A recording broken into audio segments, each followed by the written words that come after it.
ذلیل ہو جا، خوار ہو جا کہ یہ جنت کا دروازہ ہے۔ جس نے صبح صبح اپنے ماں باپ کی زیارت کر لی، نہ خدمت کی نہ حال پوچھا، صرف زیارت صرف دیکھا اور لوٹ گیا، تو میرا نبی کہتا ہے صبح سے شام تک اس کے لیے جنت میں 2 دروازے کھل جاتے۔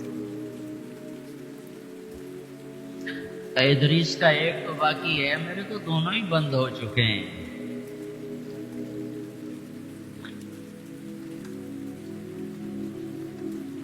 بدبخت ہے وہ انسان جسے بوڑھے باپ ماں باپ ملیں پھر ان کی دعاؤں سے جنت میں نہ چلا جائے۔ ایک خاتون نے پیغام بھیجا اللہ کے نبی کی خدمت میں، یا رسول اللہ، میرے خامند علقمہ رضی اللہ تعالی عنہ صحابی ہیں، صحابی، ساری دنیا کے غوث ابدال قطب اکٹھے ہو جائیں، ایک صحابی کی تھوک کے برابر نہیں ہو سکتا۔ اور ان پر یہ حال آیا کہ ان کی بیوی نے پیغام بھیجا، یا رسول اللہ، علقمہ موت کی حالت میں ہے، کلمہ نہیں پڑھا جا رہا۔ ایک سادہ سا عام مسلمان بیچارہ، کمزور درجے کے ایمان والا بھی کلمہ پڑھتا ہوا جاتا ہے، اور اتنے بڑے صحابی کلمہ نہیں پڑھا جا رہا۔ تو آپ نے پوچھا ماں باپ میں کون ہے؟ کہا جی ماں۔ ناراض کے راضی؟ کہا جی ناراض۔ فوراً انہیں بلوایا، علقمہ کی ماں، کہو تو میں تیرے پاس آ جاؤں، وہ چاہے تو میرے پاس آ جائے۔ کہا یا رسول اللہ میں آ رہی ہوں۔ آ گئی۔ تجھے علقمہ سے کیا شکایت ہے؟ یا رسول اللہ مجھے اس سے کوئی شکایت نہیں، اس کے دین کی کوئی شکایت نہیں، تہجد گزار ہے، شب بیدار ہے، عبادت گزار ہے، پر جب مجھ سے بات کرتا ہے میرا جگر چیر کے رکھ دیتا ہے، زبان اس کی گندی ہے،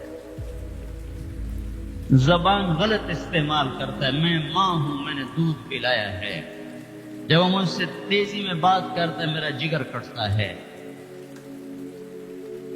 آیا جب اولاد ماں باپ سے کہتے نا تو آئی تھی میرے واسطے کیتا کی ہے، اگر یہ دنیا نہ ہوتی نا امتحان کی جگہ تو وہیں پتھر پڑتے ان کا۔ عجیب بات بتاؤں، اللہ کے نبی سے پوچھا جا رہا ہے قیامت کب آئے گی؟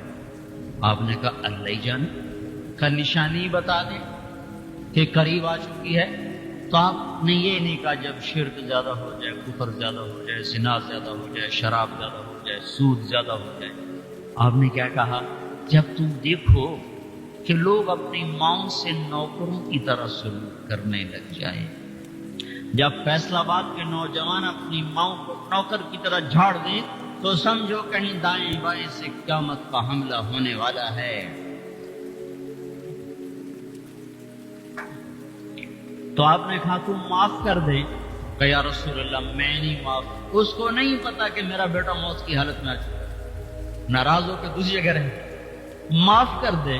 کہ نہیں یا رسول اللہ میں نے نہیں معاف کرنا، اس نے مجھے بڑا دکھ دیا ہے۔ تو آپ نے کہا بلال لکڑیاں اکٹھی کرو اور علقمہ کو آگ لگا دو۔ ہائے ہائے، ماں بولی یا رسول اللہ کیا کہہ رہے ہیں، علقمہ کو آگ لگائیں گے؟ کیوں؟ سکرات میں ہے، تو نے معاف نہ کیا تو سیدھا جہنم میں جائے گا، اور میں نے جلا دیا تو بچ جائے گا جہنم سے۔ کہ نہیں یا رسول اللہ، کہ ڈر جگرا کوئی نہیں کہ اتھو تائیں بھی معاف نہ کرا، میں معاف کیتا۔ ادھر اس نے کہا میں معاف کیتا، ادھر علقمہ کی زبان پہ کلمہ جاری ہو گیا۔ پھر آپ نے خود ان کا جنازہ پڑھایا، ان کے دفن تک شریک رہے، پھر واپسی پہ فرمایا سن لو، جس نے ماں باپ کو دکھ دیا اس پہ اللہ کی لعنت، اس پہ فرشتوں کی لعنت، اس پہ زمین آسمان کی لعنت، نہ اس کی نماز قبول ہے، نہ روزہ قبول ہے، نہ صدقہ قبول ہے۔ اور موسیٰ علیہ السلام نے کہا یا اللہ میرا جنت کا ساتھی کون؟ تو اللہ تعالیٰ نے فرمایا فلاں قصی، قصی، نہ کوئی عابد نہ زاہد، نہ کوئی عالم نہ صوفی نہ مجاہد نہ غازی، فلاں قصائی. موسیٰ علیہ السلام حیران ہو گئے, قصائی میرا ساتھی کیوں بن رہا ہے؟ یا اللہ کہاں ہے؟ بازار میں فلاں جگہ. وہاں پہنچ گئے, پوچھتے پوچھتے بھائی فلانا قصائی کڑا ہونا کے لیے وہ بیٹھا. عام قصائی گوشت بیچ رہا ہے, حیران دیکھ رہے ہیں. شام ڈھل گئی, گوشت بک گیا, ایک پارچہ تھیلے میں ڈالا, کندھے پہ لٹکایا, دکان بند کر کے چلا. موسیٰ علیہ السلام کہنے لگے میں تیرے نال آ سکتا. اس نے کہا آ جا. اس کو نہیں پتا یہ موسیٰ ہے. آ جا. گھر پہنچا, گوشت صاف کیا, بوٹیاں بنائی, ہانڈی چڑھائی اور آٹا گوندنے بیٹھ گیا. پھر آٹا گوند کے اس کو رکھا, وہ خمیر ہو گیا. پھر ادھر سالن اتارا, روٹی پکائی, سالن روٹی تیار کر کے تھالی میں سجا کر ایک پوری ایسے روئی کے گالی کی طرح پڑی ہوئی خاتون اس کو کندھا دے کے اٹھایا اور ایک ایک نوالا بنا کے اس کے منہ میں ڈالا, کھلا کھلا کے. جب اس نے کہا بس تو اس کا منہ صاف کیا. جب اس کو لٹانے لگا تو وہ بڑبڑانے لگی. تو موسیٰ علیہ السلام نے پوچھا بھائی یہ کون ہے؟ کہا جی میری ماں ہے, صبح اس کے سارے کام کر کے جاتا ہوں, واپس آتا ہوں تو پہلے اس کی خدمت کرتا ہوں, پھر اپنے بچوں کو دیکھتا ہوں. تو آپ نے فرمایا کیا کہہ رہی تھی؟ کہا جی کملی جو ہوئی ماں جو ہوئی جدائیں دی خدمت کرا شروع ہو جاندی, اللہ تنی جنت جو موسیٰ دا ساتھی بناوے. میں کتھے تے موسیٰ کتھے, میں کتھے تے موسیٰ کتھے. یہ ماں ہے, ماں جس کی مر جائے وہ فقیر ہو جاتا ہے, اور جس کا باپ بھی مر جائے تو بالکل ہی ویلا ہی ہو جاتا ہے. موسیٰ علیہ السلام کی والدہ کا انتقال ہوا تو طور پہ آیا کرتے تھے. اللہ تعالیٰ نے فرمایا موسیٰ سنبھل کے آیا کرو, دعا دینے والی چلی گئی, سنبھل کے آیا کرو. آپ جنت میں تشریف لے گئے تو آپ کو جنت میں قرآن کی تلاوت کی آواز آئی. تو آپ نے کہا یہ کون تلاوت کر رہا ہے؟ تو فرشتوں نے کہا جی نعمان بن حارثہ. نعمان بن حارثہ بڑے صحابہ, پہلے 6 صحابی مدینہ کے جنہوں نے آپ کے ہاتھ پر بیعت فرمائی تھی نبوت کے 11ویں سال, ان میں سے ایک ہے نعمان.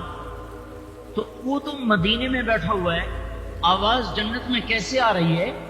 یہاں لاؤڈ سپیکر سے آواز جا رہی, لاؤڈ سپیکر بند کرو آواز آگے نہیں جائے گی. نعمان کے پاس کون سا مائک اور سسٹم ہے جس سے مدینے کی تلاوت جنت میں سنائی دے رہی ہے؟ تو فرشتوں نے کہا کہ ماں کا فرما بردار ہے, ماں کی خدمت کی وجہ سے جنت اس کی تلاوت سے گونجتی ہے. کیسے فرما بردار تھے؟ ماں کے کپڑے خود دھوتے تھے, بیوی سے نہیں دھلاتے تھے. کتنے گھروں میں یہ لڑائی ہے, پتر آپ کچھ نہیں کرتا, بیوی نہ تو کر, تو میری ماں تھی کر, اور پاگل تو بھی تو کچھ کر, تو اس کے پیٹ سے نکلا ہے, تو اس کے کپڑے دھو. ماں کے کپڑے خود دھوتے تھے, ماں کا بستر خود بچھاتے تھے, ماں کے لیے سالن پکاتے, روٹی پکاتے, سامنے بیٹھ کے نوالے بنا بنا کے کھلاتے, سر میں تیل لگاتے, کنگھی کرتے, جوئیں نکالتے. کتنے کام ماں کے کیا کرتے تھے.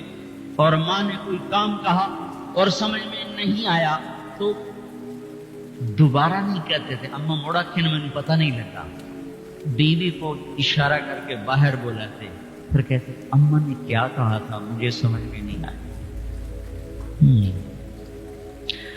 ہائے ہائے بھائیو, مر تو سب نہیں جانا ہے, تو جب مائیں مر جاتی ہیں شیرازے بکھر جاتے ہیں.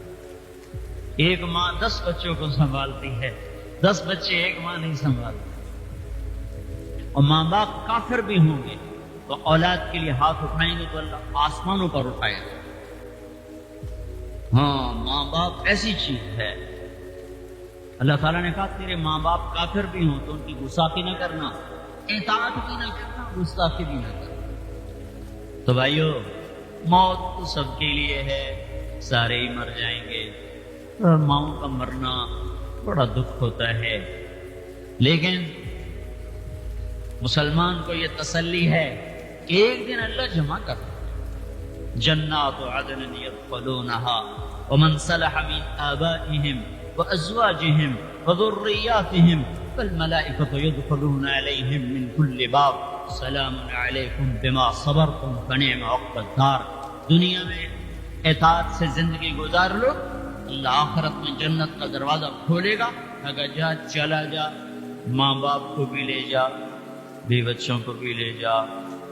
اللہ تعالیٰ کا ارشاد ہے وَقَضَىٰ رَبُّكَ أَلَّا تَعْبُدُوا إِلَّا إِيَّاهُ وَبِالْوَالِدَيْنِ إِحْسَانًا. تمہارے پروردگار کا حکم یہ ہے کہ تم اس کی عبادت کرو اور اپنے ماں باپ کے ساتھ اچھا برتاؤ کرو، اپنے ماں باپ کے ساتھ حسن سلوک کرو، اپنے ماں باپ کے ساتھ کسی بھی طرح کی نازیبا حرکت نہ کرو. آگے ارشاد فرمایا کہ اگر ماں باپ میں سے کوئی ایک یا دونوں بڑھاپے کی عمر کو پہنچ جائیں تو انہیں اف بھی مت کہو، یعنی ایسی بات نہ کہو جس کی وجہ سے ان کے دل کو تکلیف پہنچے، ایسے کام ان کے سامنے نہ کرو جس کی وجہ سے انہیں تکلیف پہنچے، ان کے دل کو ٹھیس پہنچے. ساتھ ہی اللہ کے نبی صلی اللہ علیہ وسلم نے ارشاد فرمایا ماں باپ اگر خوش ہیں تو اللہ خوش ہے، اگر ماں باپ ناراض ہیں تو پھر اللہ تعالیٰ بھی ناراض ہے. ماں باپ کی رضامندی میں اللہ کی رضامندی ہے، ماں باپ کی ناراضگی میں اللہ کی ناراضگی ہے. آقا کریم صلی اللہ علیہ وسلم نے یہ بھی ارشاد فرمایا کہ ماں کے قدموں کے نیچے جنت ہے اور باپ جنت کے دروازوں میں سے ایک دروازہ ہے. ایک حدیث میں اللہ کے نبی صلی اللہ علیہ وسلم کا پاک ارشاد موجود ہے کہ جس نے اپنے ماں باپ کو محبت کی نظر سے دیکھا، اللہ تعالیٰ کو یہ ادا انسانوں کی اتنی پسند ہے کہ ماں باپ کو محبت کی نظر سے دیکھنے کی وجہ سے اللہ تعالیٰ اسے حج مبرور کا ثواب عطا فرماتا ہے. حج مبرور کا مطلب وہ حج جو اللہ کی بارگاہ میں قبول ہو گیا ہو، ایسے حج کا ثواب اللہ تعالیٰ اس شخص کو عطا کرتا ہے جو اپنے ماں باپ کو محبت کی نظر سے دیکھتا ہے. ساتھ ہی اللہ کے نبی صلی اللہ علیہ وسلم نے ہمیشہ ماں باپ کی خدمت کی فضیلت بیان کی، ماں باپ کے ساتھ اچھا برتاؤ کرنے کا پیغام دیا، اچھا برتاؤ کرنے کا سبق پڑھایا. آقا کریم صلی اللہ علیہ وسلم کے زمانے میں ایک نوجوان آیا اور آ کر کہنے لگا کہ یا رسول اللہ صلی اللہ علیہ وسلم میری خدمت کا سب سے زیادہ مستحق کون ہے؟ اللہ کے نبی صلی اللہ علیہ وسلم نے اس کا جواب ارشاد فرمایا کہ تمہاری ماں. اس نوجوان نے دوبارہ پوچھا کہ یا رسول اللہ پھر کون؟ اللہ کے نبی صلی اللہ علیہ وسلم نے دوسری مرتبہ بھی کہا تمہاری ماں. پھر اس نوجوان نے پوچھا یا رسول اللہ پھر کون؟ تو اللہ کے نبی صلی اللہ علیہ وسلم نے تیسری بار بھی کہا تمہاری ماں. پھر اس نوجوان نے پوچھا یا رسول اللہ پھر کون؟ تو اللہ کے نبی صلی اللہ علیہ وسلم نے فرمایا تمہاری خالہ یعنی تمہاری ماں کی بہن. اس حدیث سے اندازہ ہوتا ہے کہ اللہ کے نبی صلی اللہ علیہ وسلم کو آپ نے کس قدر حسین تعلیم دی کہ اپنی ماں کی خدمت کرو، اس کو راضی کرنے کی کوشش کرو، ان لوگوں کو خوش رکھو. ایک آیت ابھی شروع میں پڑھی گئی ہے، اس آیت کے تناظر میں مفسرین نے ایک واقعہ لکھا ہے کہ ایک مرتبہ ایک نوجوان کے باپ نے اس سے کچھ پیسے مانگ لیے، کچھ چیزیں مانگ لی، تو اس نوجوان نے اپنے باپ کو دینے سے انکار کر دیا، جس کی وجہ سے باپ کو شدید تکلیف ہوئی اور رات بھر بے قراری اور بے چینی کی حالت میں گزری. اللہ تعالیٰ نے رات میں یہ آیت نازل فرما دی اور حضرت جبرائیل کے ذریعے سے اللہ کے نبی صلی اللہ علیہ وسلم کو اس واقعے کی اطلاع دے دی گئی. اگلے دن وہ آدمی اپنے بیٹے کی شکایت لے کر محمد صلی اللہ علیہ وسلم کے پاس آتا ہے، مگر اس کے آنے سے پہلے ہی اللہ کے نبی چونکہ حضرت جبرائیل نے بتا دیا تھا کہ اس طرح کا معاملہ ہوا ہے، فوراً اللہ کے نبی صلی اللہ علیہ وسلم بتا دیتے ہیں اور کہتے ہیں کہ تمہارے ساتھ ایسا ایسا ہوا ہے، تمہارے بیٹے نے اس طرح کیا ہے، تم اس سے کچھ مانگ رہے تھے، اس نے دینے سے انکار کر دیا ہے. وہ بوڑھا آدمی کہنے لگا یا رسول اللہ آپ پر میرے ماں باپ قربان ہوں، آپ نے بالکل سچ کہا. اللہ کے نبی صلی اللہ علیہ وسلم نے اس نوجوان کو اپنے پاس بلایا اور اس نوجوان کو کہا کہ تمہارا جو مال ہے یا تمہارا وجود سب تمہارے باپ کا ہے، اس لیے تم اپنے باپ کی خدمت کرو. چنانچہ جو بھی مال تمہارے پاس ہے، جو بھی پیسے تمہارے پاس ہیں، اس میں تمہارے باپ کا بھی حق ہے. اور اس طرح اللہ کے نبی صلی اللہ علیہ وسلم نے حق کی ادائیگی کی تلقین فرمائی، حق کی ادائیگی کا سبق پڑھایا. اس لیے ہم تمام لوگوں کو چاہیے کہ ماں باپ کی دل سے قدر کریں، ان کی خدمت کرنے کو ثواب کا ذریعہ سمجھیں، کیونکہ ماں باپ کی خدمت سے ہی جنت ملتی ہے، ماں کے قدموں کے نیچے ہی جنت ہے. ماں باپ خوش تو اللہ بھی خوش، ماں باپ اگر ناراض تو اس کائنات کا بنانے والا اللہ بھی ناراض.